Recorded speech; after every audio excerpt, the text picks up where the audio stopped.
Hey everybody, welcome back to another video. I'm going to give you a very special two-part series about what I wish I knew before beachcombing. So let's get into it. I'm Charlotte, a beachcomber and adventurer in southeastern New Brunswick, Canada, and I am so excited to give you a two-part series about tips, tricks, and hints about beachcombing. So let's get into it. Tides are everything.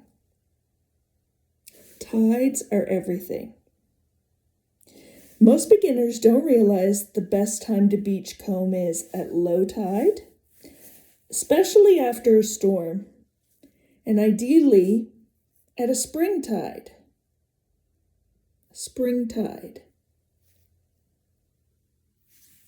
So, what do those have to do with beachcombing? Well, it exposes areas that are normally underwater and it keeps turning over new things to find or new materials.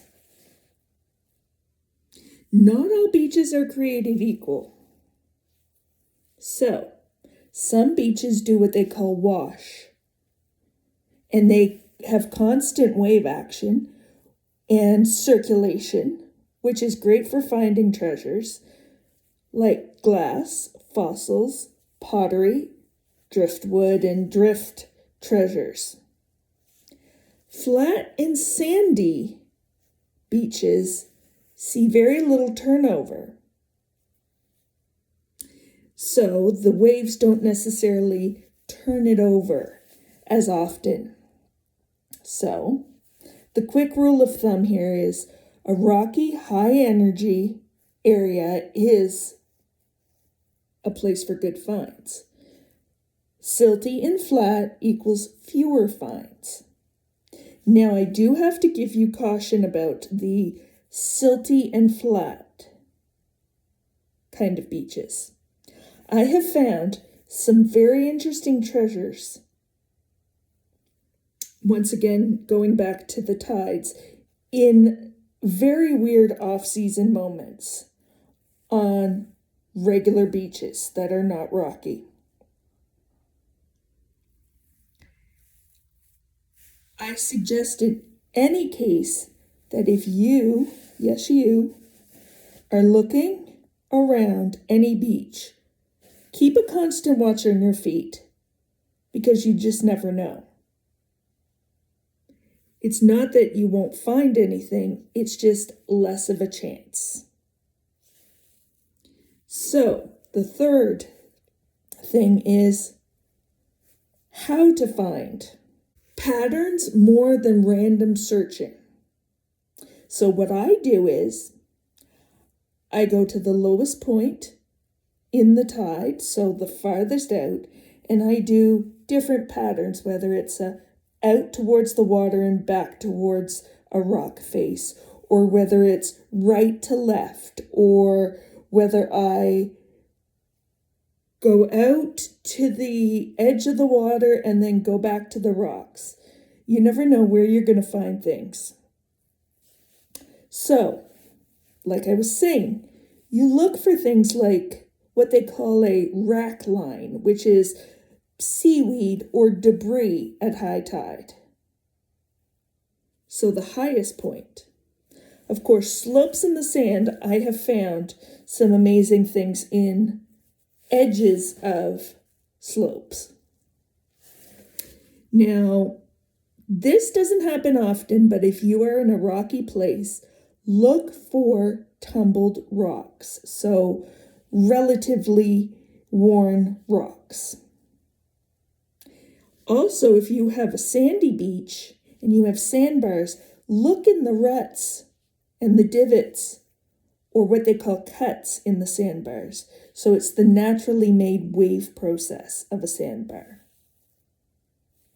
And another thing which makes complete sense, because once again, erosion and, turnover. Look for areas where waves actually slow down. So those are all areas in which you can find objects and that they get trapped and then, filtered. Fourth thing, ladies and gentlemen, is the right gear makes it 10 times easier. And you will thank me for this part. You don't need much, but you wish you had a mesh bag or a dry pouch. I give you an example of my latest find, which is a kind of rainwear with some light insulation in it, and I give you a big, huge pouch in my front pocket. This is the pouch I was talking about here where the zipper is, and I also have a place to put that mesh bag, ironically. But you don't need fancy equipment like this. You just need to be willing to carry it. Now, something I have found out that, only sandy beaches can give you is a chance to use a rake or scoop. And this is for gravel beaches in particular. But I have also used a sieve on beaches with very fine sand, and I have sieved and shaken the sand through a sieve. Now, of course, on your feet, you're not going to wear your flip-flops. Heck no, because I've almost broken my ankle on even the flattest of beaches.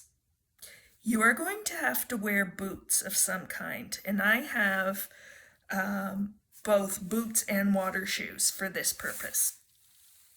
Now, in the off season, especially if you are beachcombing in places like Eastern Canada in the middle of winter and the beach does not have snow on it, you're going to need gloves because a wind can whip up at any point and freeze the craziness out of your fingers. But I don't go beachcombing that much in the winter, so usually, late spring, like April, May, you still may need those gloves if it's windy and crazy. Now, something I've also done is gone beachcombing at night with a UV light and a flashlight. So, of course, shine that light on your beach finds and your potential finds, especially if you're going in the morning or at night. So, sunrise and sunset. And the last one for this particular video is one of my absolute favorite things because it is so true. Ugly weather is a chance to find some pretty amazing things.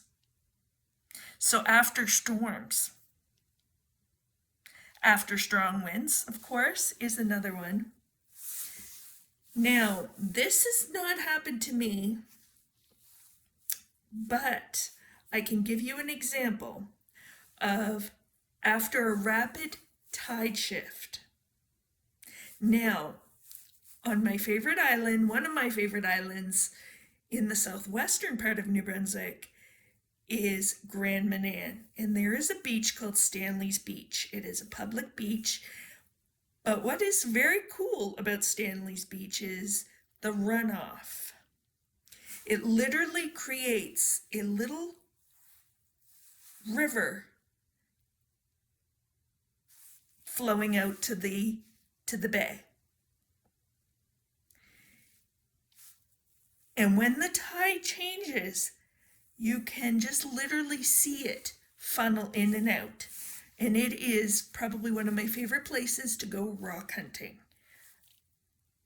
Tidal pools and rock hunting are amazing. As I like to call it, it's when the ocean coughs up the good stuff. So, part 2 is coming very shortly, and I'll see you then.